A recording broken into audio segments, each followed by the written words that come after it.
y en a un aphrodisiaque qui est scientifiquement démontré, et c'est le chocolat.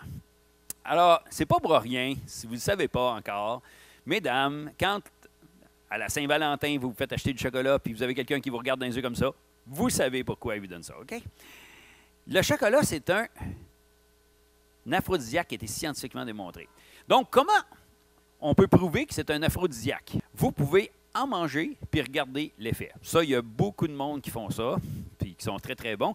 Puis même, il y a des gens qui sont accros au chocolat, d'ailleurs, il y en a quand même. Puis il y en a qui sont même allergiques au chocolat pour différentes raisons. Mais la vraie façon, comment on a démontré que le chocolat, c'est un aphrodisiaque, ce sont des chimistes qui ont identifié les substances bioactives dans le chocolat. Ils ont trouvé l'acide gallique. Ça, c'est ce qui donne le goût amer au chocolat noir. La théobromine et la caféine, donc des stimulants. Quand vous êtes fatigué, vous mangez du chocolat, ça vous donne un petit boost d'énergie. Mais surtout, la sérotonine, la molécule du bonheur, et oui, le PEA, la phénéthylamine, la molécule du coup de foudre. À toutes les fois que vous mangez du chocolat, vous avez une petite dose de coup de foudre. Évidemment, ici, on ne parle pas de Kit Kat, là. On parle de vrai chocolat, là, avec au moins 50 J'aime beaucoup les Kit Kat, là, mais ça ne donne aucun buzz à part du sucre. Okay? Ça prend au moins 50 de chocolat noir pour avoir un effet. Et l'histoire ne dit pas combien il faut en manger pour avoir l'effet désiré. Okay? Il y a des personnes qui sont plus sensibles que d'autres.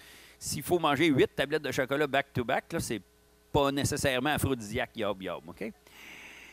Mais je vais vous parler de mon menu aphrodisiaque. Si jamais vous n'aimez pas le chocolat, je vous ai concocté un petit menu aphrodisiaque. OK? Mais là, c'est un scoop du Festival Eureka. Très, très, très important. Au dessert, des bananes. Okay. Alors, je sais, là, vous allez me dire, la banane, c'est à cause du look de la banane. Non, non, ça n'a rien à voir avec ça.